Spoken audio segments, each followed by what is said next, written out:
پورا حال ساکت ہو گیا، وقت جس سے تھم سا گیا تھا۔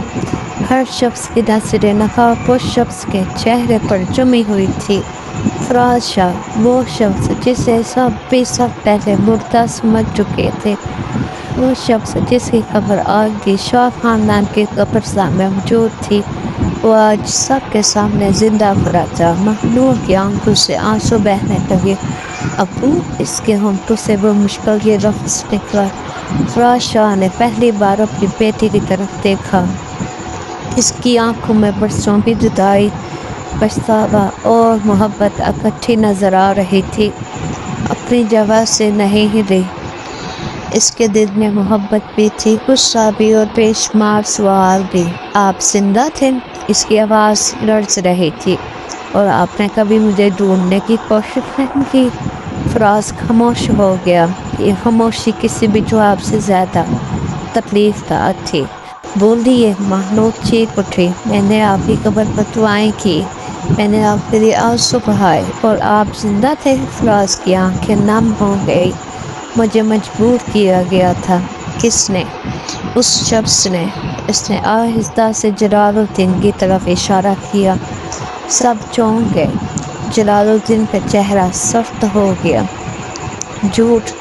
فراز در ہنسی ہنسا، تم ہمیشہ یہی کہتے ہو، مگر آج سچ چھپ نہیں سکتا۔ اس نے زخمی کندھے کو پکڑا اور ایک ستون کے ساتھ ٹیک لگا دی۔ 20 سال پہلے میں محروم نسا کے ساتھ شہر چھوڑنا چاہتا تھا، ہم نئی زندگی شروع کرنا چاہتے تھے، مگر جلال الدین کو یہ قبول نہیں تھا۔ مہنور خاموشی سے سن رہی تھی۔ اس نے دھمکی دی کہ اگر مہر نے میرا ساتھ نہیں چھوڑا تو وہ ہم دونوں کو ختم کر دے گا۔ جلال الدین نے غصے سے مٹھی بھینچ لی۔ میں نے صرف خاندان کو بچانے کی کوشش کی تھی۔ خاندان؟ فراز کی آواز بلند ہو گئی۔ یہاں بڑی طاقت۔ کمرے میں خاموشی چھا گئی۔ اسی دوران ارحام کی نظریں مسلسل پین ڈرائیو پر تھی۔ وہ جانتا تھا کہ سراز ابھی بھی اسی میں بند ہے۔ اگر آپ قاتل نہیں تھے، اس نے فراز سے پوچھا، تو پھر 20 سال تک چھپے کیوں رہے؟ فراز چند لمحے خاموش رہا، پھر اس نے جیب سے پرانا لاکٹ نکالا۔ وہی چاندی کا لاکٹ۔ سب چونک گئے۔ یہ لاکٹ؟ سائمہ کے ہونٹ کانپ گئے۔ ہاں، فراز نے جواب دیا، اسی لاکٹ کی وجہ سے میں زندہ رہا۔ کیا مطلب؟ فراز نے لاکٹ کھولا۔ اس کے اندر ایک پرانی تصویر موجود تھی۔ تصویر دیکھتے ہی سکندر کے چہرے کا رنگ اڑ گیا۔ ناممکن! اس نے سرگوشی کی۔ تصویر میں 3 نوجوان موجود تھے، جلال الدین، فراز اور ایک تیسرا شخص، وہی شخص جسے کسی نے پہلے کبھی نہیں دیکھا تھا۔ یہ کون ہے؟ ارحام نے پوچھا۔ فراز کی آواز بھاری ہو گئی۔ یہ وہ آدمی ہے جس نے سب کچھ شروع کیا تھا۔ نام سلیم قریشی۔ کمرے میں خاموشی چھا گئی۔ یہ نام کسی نے پہلے نہیں سنا تھا، سوائے سائمہ کے ہاتھ کانپنے لگے۔ وہ زندہ ہے؟ فراز نے آہستہ سے سر ہلایا۔ وہ آج بھی پہلے سے زیادہ طاقتور ہے۔ مہنور حیران تھی۔ وہ کون تھا؟ فراز نے گہرا سانس لیا۔ شاہ خاندان کا قانونی مشیر اور اصل دماغ۔ اس نے جائیداد، دولت اور اقتدار کے لیے سب کو ایک دوسرے کے خلاف کر دیا، مگر کیوں؟ کیونکہ نور محل کے نیچے صرف خفیہ راستے نہیں، فراز نے کہا، بلکہ ایک ایسی دستاویز چھپی ہوئی ہے جو اربوں کی جائیداد کا فیصلہ کرتی ہے۔ اسی لمحے جلال الدین دیکھ کر ہنس پڑا۔ تم اب بھی وہی کہانی سنا رہے ہو؟ کیونکہ یہ سچ ہے، فراز نے غصے سے جواب دیا، اور پین ڈرائیو بھی یہی ثابت کرے گی۔ سب کی نظریں فوراً پین ڈرائیو کی طرف مڑ گئی۔ اسی لمحے ارحام نے تیزی سے آگے بڑھ کر پین ڈرائیو اٹھا دی۔ اب سچ سامنے آئے گا۔ اور جیسے اس نے پین ڈرائیو ہاتھ میں دی، ایک آواز پہنچی تھا، گولی چل چکی تھی۔ سب چونک گئے۔ ارحام لڑکھڑایا۔ مہنور چیخ اٹھی۔ ارحام! مگر گولی ارحام کو نہیں لگی تھی، بلکہ فراز شاہ اس کے سامنے آ گیا تھا۔ وہ بھی سیدھی فراز کے سینے میں لگی۔ وہ زمین پر گر گیا۔ مہنور دوڑتی ہوئی اس کے پاس پہنچی۔ اب وہ جس کی چیخ پورے حال میں گونج گئی۔ فراز کے ہونٹوں سے خون بہہ رہا تھا۔ اس نے کانپتے ہاتھ سے مہنور کا چہرہ چھوا اور آہستہ سے کہا، تیسری میں ہی مہنور کی سانس رک گئی. کون؟ فراز کی آنکھیں دندانے لگی. اس نے آخری بار ہاتھ کی طرف دیکھا اور پھر ایک نام لیا. ایسا نام جسے سن کر سبھی چہروں کا رنگ اڑ گیا. ہنا اور اگلے لمحے اس کی گردن ایک طرف دھڑک گئی.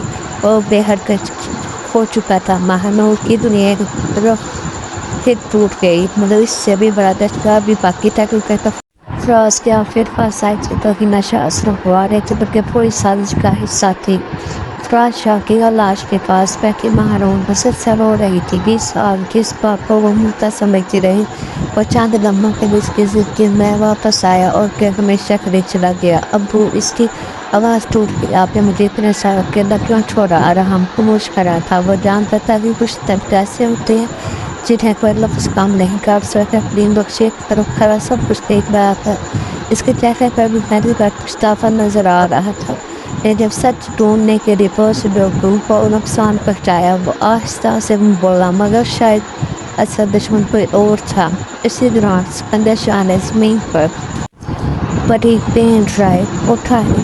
اب ہمیں یہ دیکھنا ہوگا کہ اس میں کیا ہے. سب کی نظریں اس پر جم گئی. جلال الدین نے اچانک قدم آگے بڑھایا. اسے بولنے کی غلطی مت کرنا. ارحم نے سخت لہجے میں کہا. کیوں؟ جلال الدین خاموش رہا. کیونکہ تم جانتے اس میں کیا ہے، ارحم نے کہا. جلال الدین کی آنکھوں میں ایک لمحے کے لیے خوف آیا. یہ سب خوف سب نے دیکھ لیا. کچھ دیر بعد سب نور محل واپس پہنچے. ہنا شاہ ڈاکٹر کے کمرے میں زیر علاج تھی. جیسے ہی اسے ہوش آیا، ارحم فوراً اس کے پاس گیا. پھوپھی! ہنا نے آنکھیں کھولی. فراز کہاں ہے؟ کمرے میں خاموشی چھا گئی. ہنا نے سب کے چہرے دیکھے. وہ سمجھ گئی. اس کی آنکھوں میں آنسو آ گئے. نہیں، وہ نہیں رہا. ارحم نے آہستہ سے سر جھکا دیا. ہنا کی آنکھوں سے آنسو بہنے لگے. میں اسے بچا نہیں سکی. یہ جملہ سن کر سب چونک گئے. مہنور فوراً آگے بڑھی. آپ کو کیسے معلوم کہ اسے خطرہ تھا؟ ہنا خاموش ہو گئی. کیونکہ ابو نے مرنے سے پہلے آپ کا نام لیا تھا، ارحم نے کہا. ہنا کا چہرہ زرد پڑ گیا. کمرے میں موجود ہر شخص کی نظریں اس پر تھی. فراز نے میرا نام لیا؟ ہاں. ہنا نے آنکھیں بند کر لی. کئی لمحوں تک وہ خاموش رہی. پھر آہستہ سے بولی. تو اب وقت آ گیا ہے کہ میں بھی سچ بتا دوں. سب قریب آ گئے. ہنا نے کہنا شروع کیا. 20 سال پہلے جس رات محرور نصاب کا قتل ہوا، میں وہاں موجود تھی. مہنور کا دل تیز دھڑکنے لگا. لیکن میں اکیلی نہیں تھی. میرے ساتھ فراز بھی تھا. سب حیران رہ گئے. تو پھر آپ نے یہ بات پہلے کیوں نہیں بتائی؟ ہنا کی آنکھوں میں درد تھا. کیونکہ اس رات جو میں نے دیکھا اس نے میری پوری زندگی بدل دی. فلیش بیک 20 سال پہلے نور محل کا باغ رات کا وقت. محرور نصاب پریشان حالت میں کھڑی تھی. فراز اس کے سامنے تھا. ہمیں آج ہی یہاں سے جانا ہوگا. فراز نے کہا. نہیں. محرور نصاب نے جواب دیا. میں سچ سامنے لاؤں گی. وہ لوگ ہمیں مار دیں گے. اگر ہم خاموش رہے تو وہ اور لوگوں کو ماریں گے. اچانک پیچھے سے آواز آئی. بہت دیر کر دی تم دونوں نے. دونوں نے پلٹ کر دیکھا. ایک شخص اندھیرے سے نکلا. سلیم قریشی تھا. اس کے ہاتھ میں بندوق تھی. تم؟ محرور نصاب نے خوف سے کہا. سلیم مسکرایا. ہاں. تم نے میری فائلیں چرا لی ہیں. اب تم زندہ نہیں رہو گی. اچانک ایک اور شخص وہاں آیا. ہنا کی آواز کانپ گئی. اور وہ دوسرا شخص وہ کون تھا؟ مہنور نے بے چینی سے پوچھا. ہنا نے آنکھیں بند کر لی. وہ شاہ خاندان کا سب سے قریبی شخص تھا جس پر کسی نے کبھی شک نہیں کیا. اسی وقت نور محل کے باہر ایک شخص خاموش کھڑا تھا اور سب کی باتیں سن رہا تھا. اس کے ہاتھ میں ایک فون تھا. اس نے خواب میں لائی. وہ راز جان گئی ہے. دوسری طرف سے آواز آئی. تو پھر ہنا کو بھی خاموش کرنا ہوگا۔ وہ شخص آہستہ سے مسکرایا اور فون بند کر دیا۔ ہنا نے آخر کار وہ نام لینے کے لیے لب کھولے۔ وہ شخص تھا۔ کمرے میں مکمل خاموشی تھی، سب انتظار کر رہے تھے۔ وہ شخص تھا۔ اچانک بجلی چلی گئی، اندھیرا چھا گیا، ایک چیخ سنائی دی، ہنا! روشنی واپس آئی تو سب کے ہوش اڑ گئے۔ ہنا زمین پر گری ہوئی تھی، اس کے ہاتھ میں خنجر تھا اور اس کے سینے پر خون بہہ رہا تھا۔ مانو چیخ اٹھی، ہنا کو تھی، مگر ہنا کے ہونٹ ابھی بھی پھٹ آ رہے تھے۔ وہ آخری طاقت سے صرف ایک لفظ بولی، قاتل گھر کے اندر ہے، اور اس کی آنکھیں بند ہو گئی۔ جاری ہے